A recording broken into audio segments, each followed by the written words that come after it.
considering how expensive things are nowadays, we thought it would be cool to take you around Raleigh and show you some of the cheap and free things there are to do. So over the next couple days, we are going to do exactly that. We're starting today here at the North Carolina's Farmers Market, located right here in Raleigh. We've visited lots of farmers markets as we've explored the country, and this is still by far one of our favorites.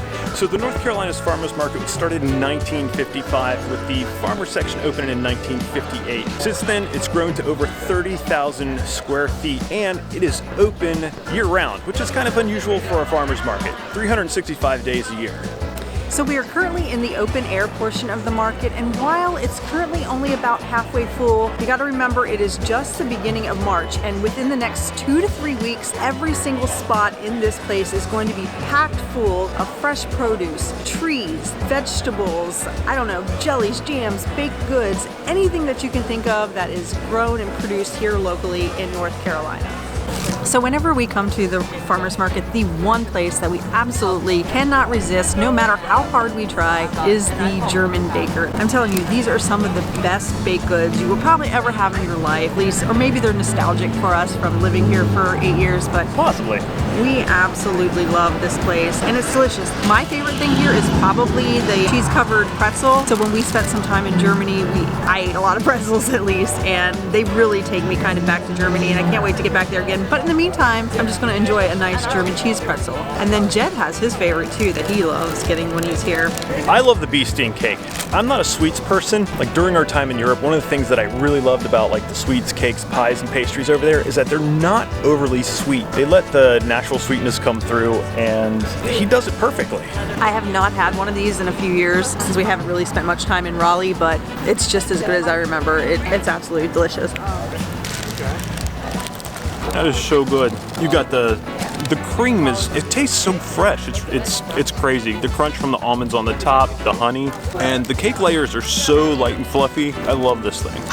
So if you're hungry, there are a few permanent restaurants here at the farmers market. There's the North Carolina Seafood Restaurant. Across the street from the parking lot, there is the farmers market restaurant, which honestly is a rite of passage. It serves local Southern cuisine. So if you want your one-stop shop for that and you only have a short period of time, I would put that as #1 on your list to eat at. There is also an indoor portion of the farmers market called the market shops. So these are permanent business locations here inside this building. These guys are here pretty much all the time. Again, you can find some local produce, some great baked goods. Like there's this one shop down at the end that always smells absolutely incredible. You can get fresh squeezed juices, buy things like soap, and there's even a cool spot that actually makes like rice cakes, and it's fun to watch them kind of pop out of the machine. So definitely all stuff to check out in here. You can literally spend hours at this place. It's one of our favorite places to come. Keep in mind, in the off season, there's less stuff here. On the weekends, there's more stuff open. If you're planning to come to the farmer's market, just kind of keep that in mind. All right, let's see what's next.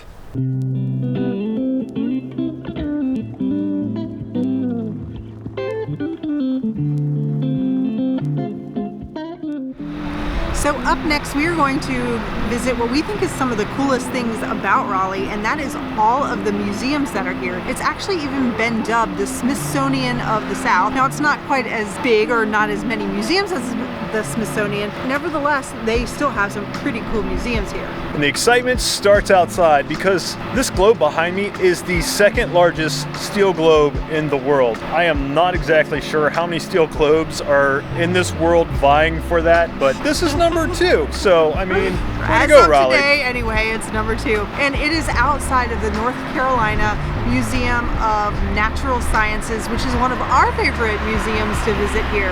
So cool thing about these museums, there are tons of them here, and they are free to enter. What do you have to lose? The only exception is sometimes they do have special exhibits that require you to pay more, but I mean, we'll let you decide on whether it's worth it or not. All right, let's go check out the museum.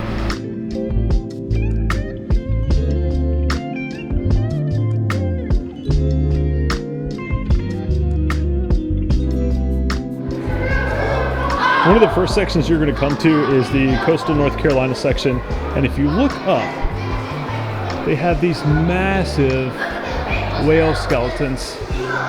There's like 3 or 4 of them in here.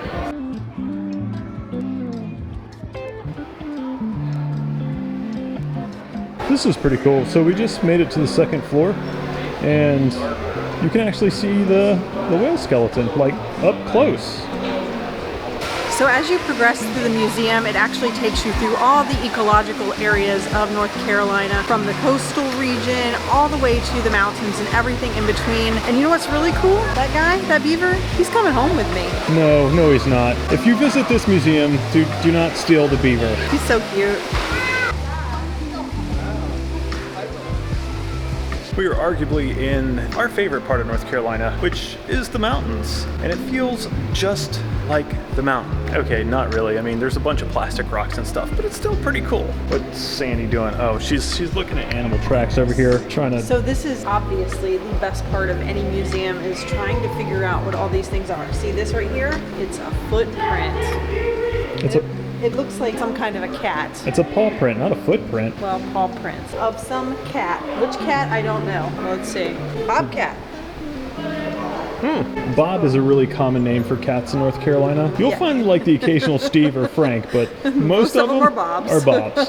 So they do have live exhibits here. We are in the snake exhibit, and look at this guy. He is a red-bellied water snake, and you can tell that he's a red-bellied water snake because of this sign right here that tells you what the snake is. This menacing looking fella is a copperhead. There's lots of myths surrounding copperheads in the South, that they chase you or they're just really aggressive snakes. This one doesn't seem like that. He seems like he's just relaxing. We're gonna leave him alone and go see probably the scariest snake to me in North Carolina. This is Sandy's favorite snake in North Carolina. Look at this thing. This thing is massive. He's literally about as big around as my wrist. He's bigger than my wrist. This is my sad face. Why are you sad? Well, this is probably our absolute favorite part of coming to this museum. This is the Living Conservatory. It's basically a butterfly gardens, and they have butterflies from tropical regions. And it's really cool, but it's closed.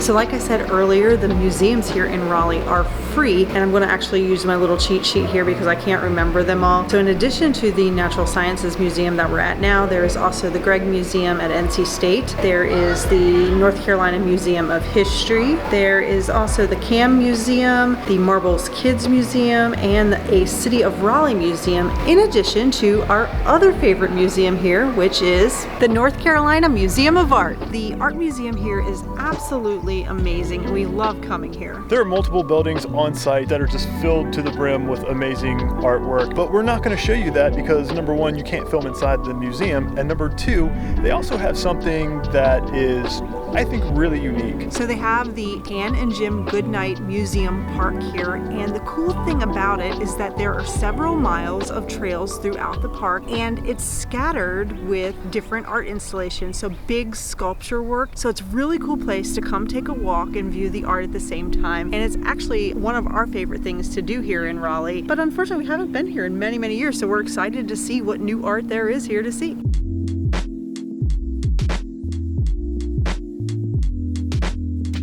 We just passed the sign. There's actually 5 miles of hiking trails here. Also, if you want to get a little bit of information out here while you're walking around, they actually have a cell phone tour. You just dial the number, and it'll tell you about all the installations and the artists, and I think that's pretty daggone cool. I love it out here. This is one of the things I have always loved about Raleigh. There is so much green space and hiking trails with the Greenway and all that stuff. I mean, it's an awesome city to live in.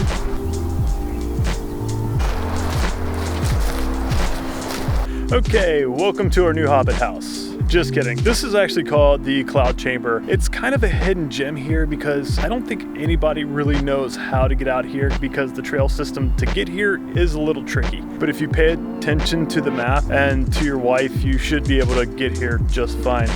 I got us lost a couple times. It's been forever since we've been here. Let's head inside and Sandy's gonna explain how this whole thing works.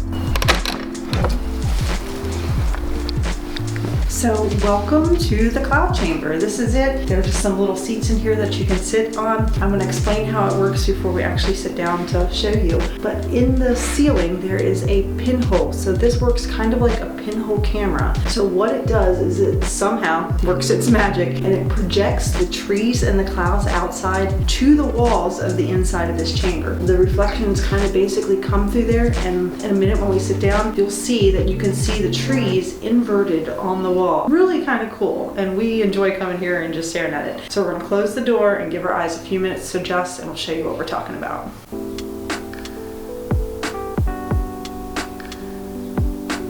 Okay, so we're gonna start making our way to the car and head towards our next destination.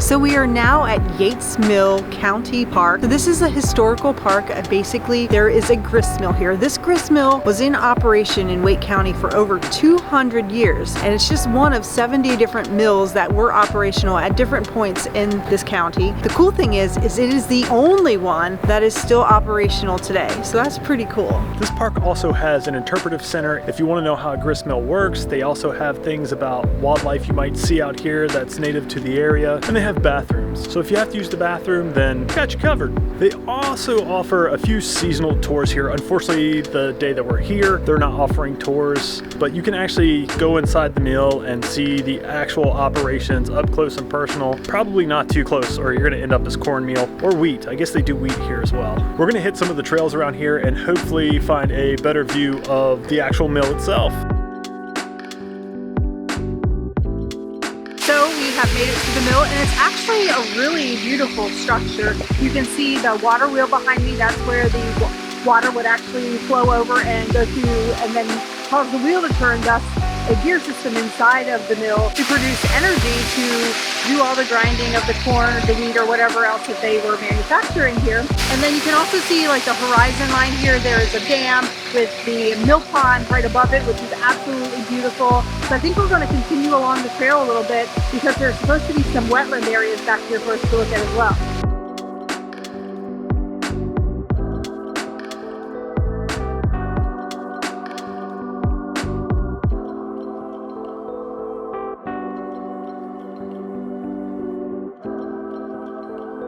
Okay, that was a nice little walk. They have tons of hiking trails out here. Unfortunately, I don't know if you can see it way in the back. They're actually working on the Mill Pond Bridge, which actually stretches. So you can do a mile loop around. We just went out to the bridge and then took another trail back. So what was that, about a mile and a half? I think almost 2 miles. Not too terrible, but this is going to end our time here at Yates Mill Park. And our video here about some of the lesser expensive and free things that you can do in Raleigh, North Carolina. Cheap free things are the best. Cheap free things are the best. If you found this video informative and entertaining, and for a number of reasons, you can go ahead and hit that like button right now. Be sure to subscribe to make sure that you get a notification of any time we come out with a new video. So be sure to stay tuned for next week's video. We're going to continue to be here in Raleigh. It's not going to be totally about free and cheaper things to do, but it's going to also include some other things that are not very expensive to do around Raleigh and some good eats. So you'll definitely want to stay tuned for that one. That's going to do it for now. And until next time, stay wonderful. Call it a day.